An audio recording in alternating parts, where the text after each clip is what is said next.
ఇప్పుడు మనం జంతువుల విషయం తీసుకుంటే మనం చూడలేని ఒక ఎనర్జీని కూడా అవి చూస్తాయి అని అంటారు. అట్ ద సేమ్ టైం కాకి ఇంటి ముందుకు వచ్చి ఒర్లితే మంచిది అని అంటారు. లైక్ బంధువులు వస్తున్నారని లేదా మంచి జరగబోతుంది అని అంటుంటారు. అదే గుడ్లగూబ ఇంటి పైన ఉండి అరిస్తే అరిష్టం అని భయపడుతూ ఉంటారు నార్మల్గా. అంటే అది ఎంతవరకు కనెక్షన్ ఉందంటారా? ఇవి బిలీఫ్ సిస్టమ్స్. ఇందాక చెప్పినట్టే మన బిలీఫ్ సిస్టమ్ ఇది. ఇప్పుడు మనం ఎప్పుడైతే కాకికి మంచి ఇంటెన్షన్ ఇచ్చి నువ్వు వచ్చి అరు నాకు మంచి జరుగుతుంది అంటే అది మంచి జరుగుతుంది. గుడ్లగూబని లక్ష్మీదేవి వాహనంగా కూడా నమ్ముతారు.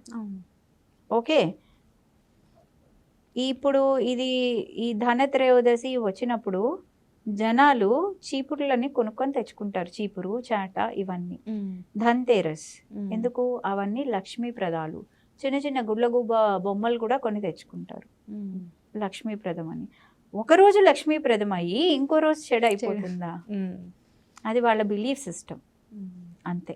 ఓకే, అంటే ఏంటి అంటే ఆ యానిమల్ ఎనర్జీకి వాళ్ళ యాన్సిస్ట్రల్ బ్లడ్ లైన్లో ఏదో జరిగి ఉండొచ్చు, అది అలా కంటిన్యూ అవుతుంది. ఇదే గుడ్లగూబ పక్కవాడి ఇంటి మీద వాళ్తే వాళ్ళకి మంచి జరగచ్చు, అదే కాకి ఇంకొకటి ఇంటి మీద వాళ్తే వాళ్ళకి చెడు జరగచ్చు. సో వాళ్ళ బ్లడ్ లైన్లో ఉండే బిలీఫ్ సిస్టమ్ని బట్టి అది క్రియేట్ అయింది. ఇప్పుడు ఎక్కువ మందికి అదే సిస్టమ్ క్రియేట్ అయింది అంటే వాళ్ళకు ఆ ఎనర్జీ తోటి కనెక్షన్ అలా ఉంది అని అర్థం అంతే. కానీ అందరికీ అది వర్తిస్తుందని కాదు. సో ఇప్పుడు నార్మల్గా మనము ఫారిన్ కంట్రీస్లో ఎక్కువ చూస్తూ ఉంటాము ఎక్సార్సిజం అని. సో ఈ ఎక్సార్సిజం అనేది ఎంతవరకు కరెక్ట్ అంటారు? అసలు అది చెయ్యొచ్చు ఆ సోల్స్ పైన అంటారు? ఎక్సార్సిజం అనేది ఏమీ లేదు, అది ఇండియాలో మనం చేసే చేతబడి.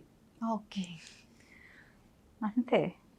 సో అంటే ఏంటి అంటే ఒక సోల్ని రిలీజ్ చేసే ప్రక్రియ. ఒకటి జరిగింది, ఒక ప్రాసెస్. ఆ ప్రాసెస్లో ఒక సోల్ ఇబ్బంది పడుతోంది అంటే ఒక ప్రాసెస్ చేశారు ఒక మనిషి మీద, ఆ ప్రాసెస్లో నుంచి ఆ సోల్ని రిలీజ్ చేయాలి. ఆ రిలీజ్ చేయడానికి దాన భేద దండోపాయాలు ఇవి అంతే. సో దాన్ని రిలీజ్ చేసే ప్రక్రియ ఈ ఎక్సార్సిజం అంతే.